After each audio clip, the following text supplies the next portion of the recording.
హైదరాబాద్ లో కన్సల్టేషన్ మరియు 3,500 రూపాయల colour Doppler test Avis hospitals లో ఉచితంగా పొందండి. నమస్కారం ప్రియా చౌదరి గారు. నమస్తే అమ్మా. వెరీ రీసెంట్ కేసు నేను చూసింది మీకు చెప్తాను. ఒక రూమ్లో పెళ్లి చేసుకున్నారు అమ్మాయి అబ్బాయి. వాళ్ళు ఏం ఆలోచించారో తెలియదు. 2 నెలల తర్వాత విడిపోయారు. ఓకే, దాన్ని ఏమనాలో కూడా అర్థం కాలేదు నాకు. కానీ నాకు కేసు తెలుసు. అండ్ దాంతోపాటు దీని మీద వీడియో చేయమని కూడా కామెంట్ బాక్స్లోనూ పోస్ట్ చేశారు. దాంతోపాటు నా ఇన్స్టాగ్రామ్లో కూడా పోస్ట్ చేయడం జరిగింది. అమ్మాయి పోస్ట్ చేసిందా, అబ్బాయి పోస్ట్ చేశారు? అమ్మాయి పోస్ట్ చేసింది. కారణాలు ఏం చెప్పింది? అంటే విడిపోయిన తర్వాత కారణాలు, బాధలు ఏం చెప్పింది అది చెప్పండి. ఫస్ట్ అయితే అటువైపు నుంచి సెక్యూరిటీ ఉందా లేదా అనేది ఈ అమ్మాయి చూసుకోలేదు. వాడికి ఏమీ లేదు. ఈ అమ్మాయి దగ్గర నుంచి మొత్తం తీసేసుకున్నాడు. ఉన్నది మొత్తం లాగేసుకున్నాడు. వాళ్ళే క్వశ్చన్ వేసావు నాగరాజ్. ఎప్పుడు వేస్తావా అని చూస్తున్నా. చాలా మంది ఆడపిల్లల్ని కడిగి ఉతికి ఆరబెట్టి క్లిప్పులు పెట్టాలని ఉంది మనసులో, రగిలిపోతా ఉంది ఈ విషయంలో. కొంతమంది అంటే ఏ సెక్యూరిటీ చూసుకొని, లేదంటే వాళ్ళు ఏ విధంగా మాటలు చెప్పి నమ్మిస్తారో తెలియదు, కానీ ఆ రూమ్లో కానీ, లేదంటే బయట ఎక్కడైనా హోటల్లో కానీ, లేదా బయట ఇంకెక్కడైనా గుళ్ళో కానీ పెళ్లి చేసేసుకుంటారు పేరెంట్స్కి తెలియకుండా. తీరా చూస్తే 3 నెలల తర్వాత 6 నెలల తర్వాత కట్ చేసి చూస్తే వాళ్ళ జీవితాలు రోడ్డున పడి ఉంటాయి. ముఖ్యంగా అందులో మోసపోయేది ఆడపిల్లలు మాత్రమే.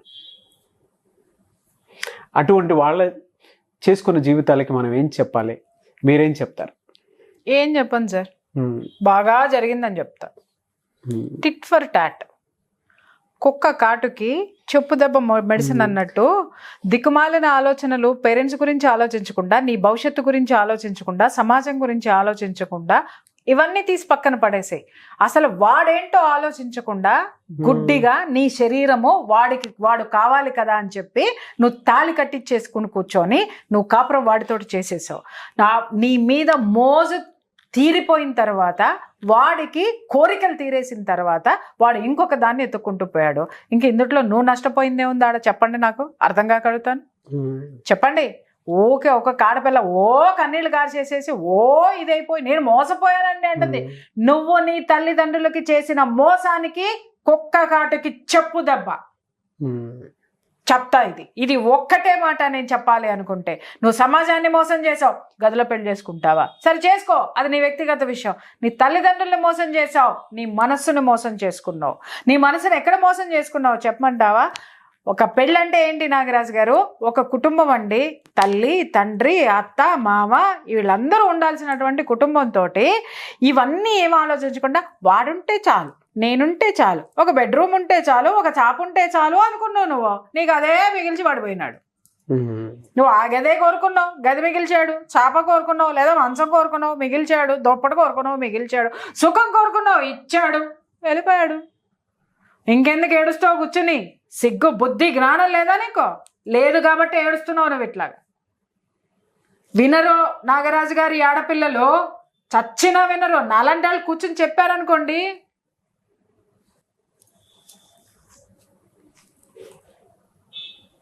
ఇలా ఉంటాయి. అవునండి, నేను వాగుతా ఉంటా ఆడ కూర్చుని ఇటు.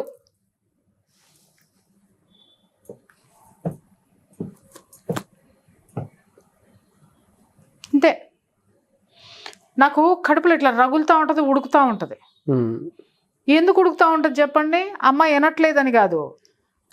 ఎంతసేపు నేను కొట్టకుండా కూర్చోవాలి? ఎంతసేపు నా ఆవేశాన్ని ఆనించుకొని కూర్చోవాలి? నా వల్ల కాదు. ఆ పేరెంట్స్ ఆ పని చేయరు, చేస్తారు కొంతమంది పేరెంట్స్.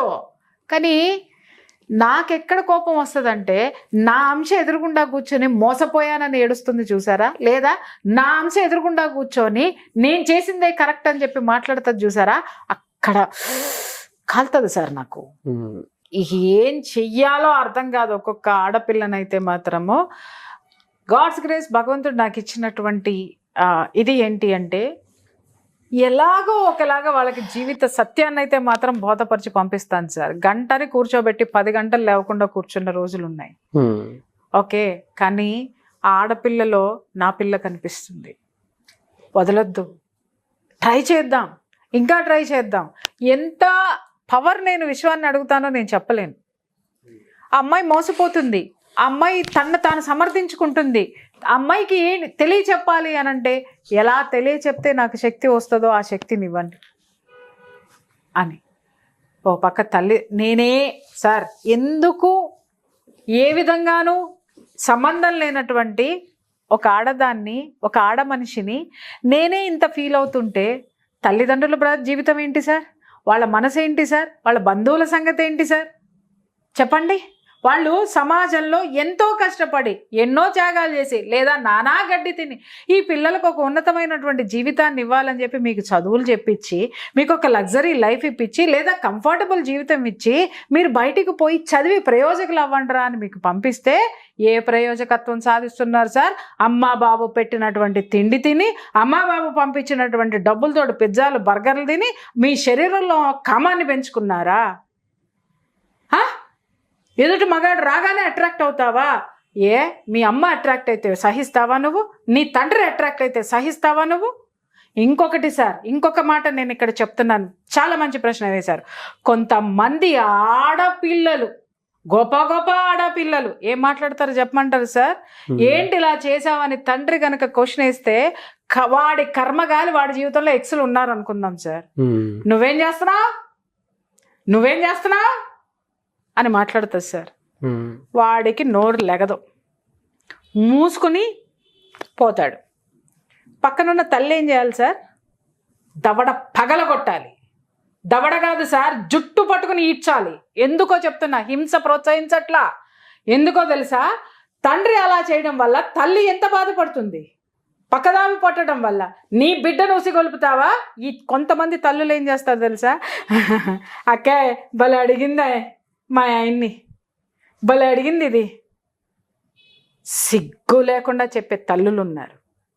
అంటే తనలో ఉన్న కసిని, భర్త మీద ఉన్నటువంటి కసిని, భర్త మీద ఉన్నటువంటి అసహ్యాన్ని కూతురు పక్కదారి పడుతున్నప్పుడు క్వశ్చన్ చేసినప్పుడు she's enjoying, she's satisfying her ego.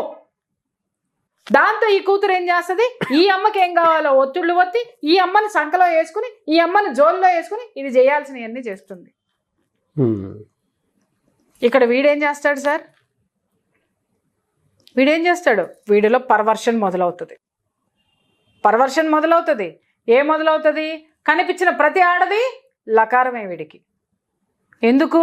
ఇక్కడ బాగు చేసుకోలేకపోతున్నాడు కదా, అందుకోసం అని చెప్పి వీడి దగ్గరకు వచ్చిన ప్రతి ఆడది ఎంత దరిద్రమో ఆ దరిద్రాన్నంతా కూతుర్ని దాంట్లో చూస్తాడు అనమాట. కూతుర్ని తిట్టలేడు కాబట్టి పరాయి ఆడాళ్ళందరినీ వీడు ఒక గాడికి కట్టేసి ఏ ఒక్క సంసారాన్ని ఉంచడు, వాడి సంసారాన్ని వాడు ఉంచడు.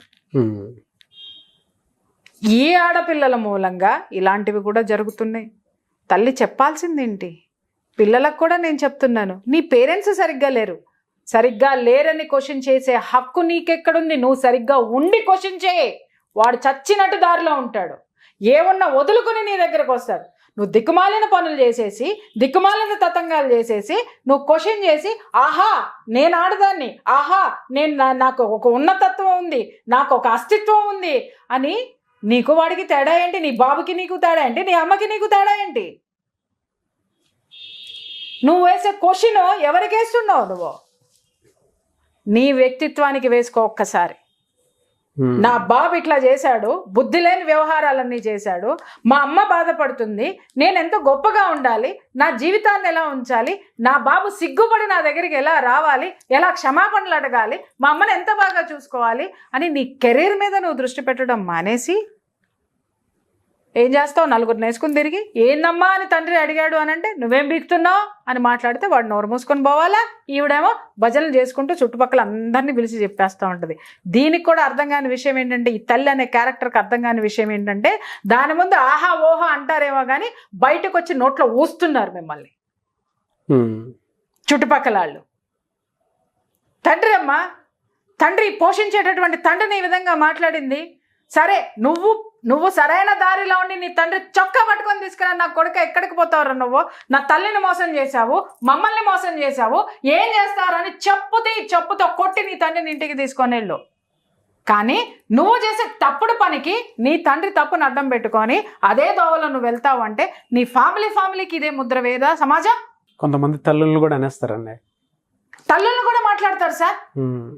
ఎంత హీనంగా అంటే అలాంటి కేసెస్ చాలా వచ్చినాయి. వాళ్ళ మదర్లు ఏడుస్తారు, మేడం మేము బయటికి వెళ్ళి ఉద్యోగం చేయాలంటే నలుగురితో మాట్లాడాలి. వాటన్నిటినీ కూడా చెడుగా అర్థం చేసుకొని ఈ పిల్ల మమ్మల్ని మాట్లాడుతుంది మేడం, ఈ పిల్లని నేను క్వశ్చన్ చేస్తే తిరిగి నన్ను మాట్లాడుతుంది మేడం, నా మీద బ్లేమ్ వేస్తుంది మేడం. బయటికి వెళ్ళాము అని అంటే సింగిల్ మదర్స్ ఉంటారు సార్, ఇప్పుడు ఎవరైనా హెల్ప్ చేస్తూ ఉంటారు, వాళ్ళకి హెల్ప్ చేసినప్పుడు వీళ్ళు మాట్లాడదే, నువ్వు వెళ్ళట్లా, నువ్వు అంకుల్తో మాట్లాడట్లా, వాడితో మాట్లాడటల్లా, వీడు నేను డ్రాప్ చేయలా అంటే డ్రాప్ చేసినందుకు, మాట్లాడినందుకు, జీవితంలో నువ్వు ఎదగడానికి హెల్ప్ చేసినందుకు, నువ్వు గదిలో తాళి కట్టించుకొని నువ్వు వేసే పనికిమాలన నీ దిక్కుమాలన కథలన్నీ పడడానికి, నీ దరిద్రాలన్నీ పడడానికి నీ తల్లిని అపహాస్యం చేస్తావా నువ్వు? చాలా మంది ఫేస్ చేస్తున్నారు అనేది, అంటే చాలా మంది తల్లులు ఫేస్ చేస్తున్నారు. కాదు నాగరాజు గారు, కాదు ఇక్కడ ఒక నా తప్పుని కప్పిపుచ్చుకోవాలంటే ఎదుటాడి మీద వేయాలి కదా. ఈజీ బురదని నాకంటింది అని అంటే మా అమ్మ కొట్టుద్దేమో, ఎదురాడు చొక్కా మీద కూడా వేసేస్తే అయిపోయా, వాడు చూపించచ్చు వాడు నాకు వేసినాడని. వీళ్ళు చేసే పని ఇది. వీడి బురద వాడికి అంటించి వాడు అంటించినాడని ప్రపంచానికి మొత్తము ప్రచారం చేయగలిగినటువంటి దౌర్భాగ్యపు లక్షణాలన్నీ ఇలాంటి జాతిలో ఉంటాయి. ఆలోచించండి ఆడపిల్లలు, మీరు కూడా.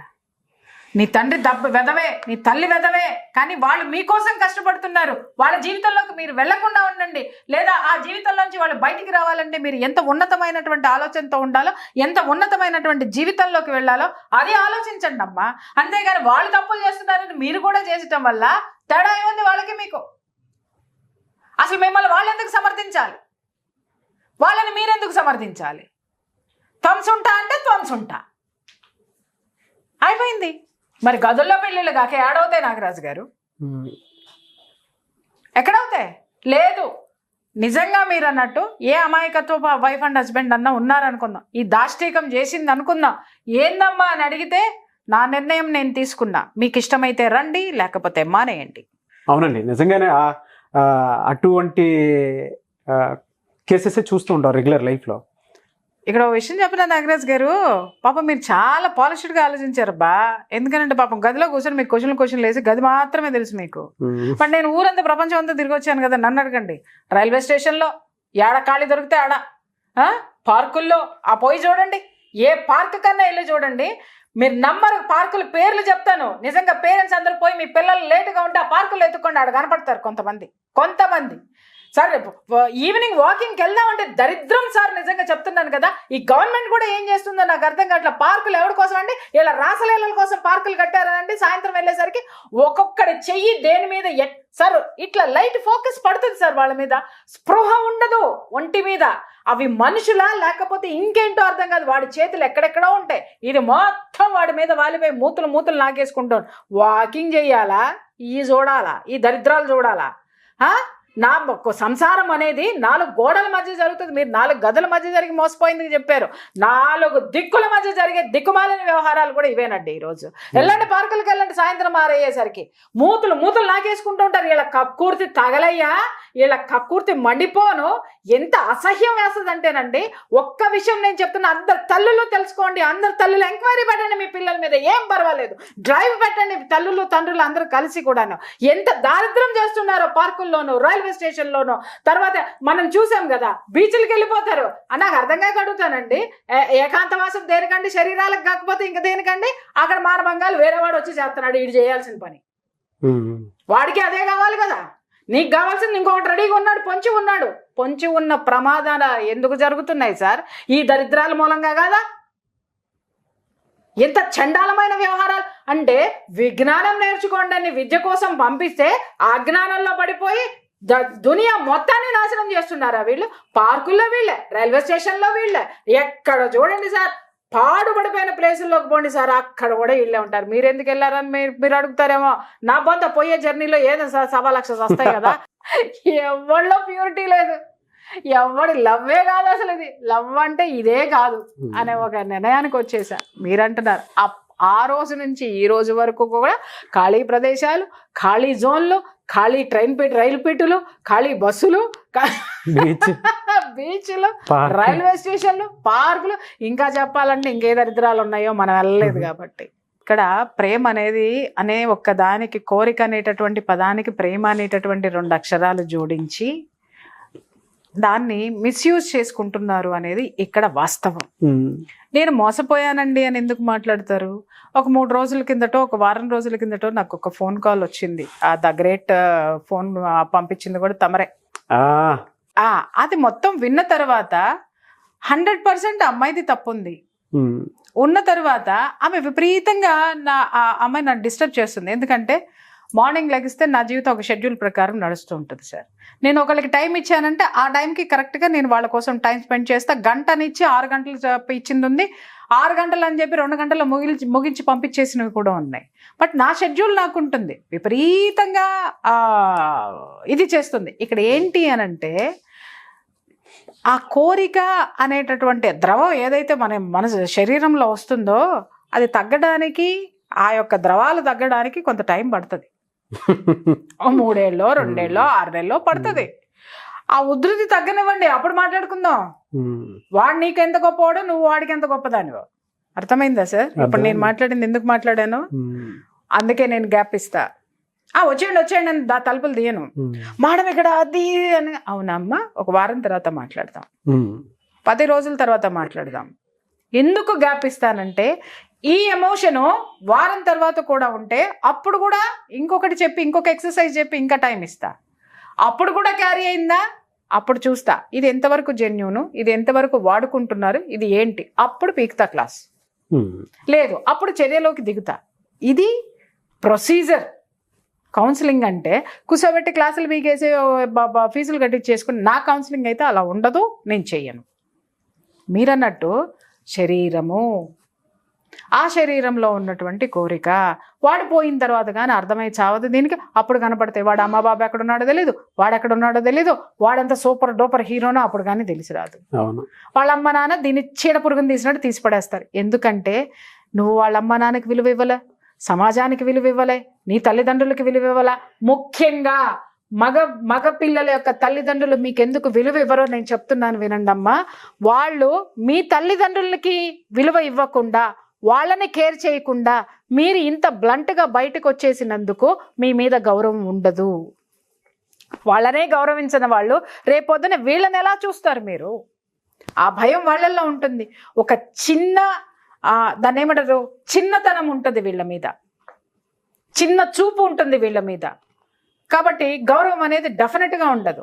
కాబట్టి మీరు ప్రేమించుకున్నారా, ఏమించుకున్నారో మించకుండా, ఇట్లాంటి దరిద్రాల జోలికి పోకుండా దయచేసి ఒక స్థాయికి వచ్చి నలుగురు సమక్షంలో, 4 దిక్కుల మధ్య, నలుగురు సమక్షంలో 4 మంత్రాల నడుమ, లేదు 4 అక్షింతలు ఎంచుకొని పెళ్లి చేసుకోండి. మీ ప్రేమ నిజమైనప్పుడు, మీ పెళ్లి నిజమైనప్పుడు 4 గోడలు ఎందుకండి? ఎందుకంత దొంగతనంగా చేసుకుంటున్నారు అంటే కారణాలు ఉన్నాయి కదా వెనక. ఆ కారణాలన్నింటినీ కరెక్ట్ చేసుకుని 4 దిక్కుల మధ్య చేసుకోండి. దిక్కుమాలిన చోట చేసుకోకండి.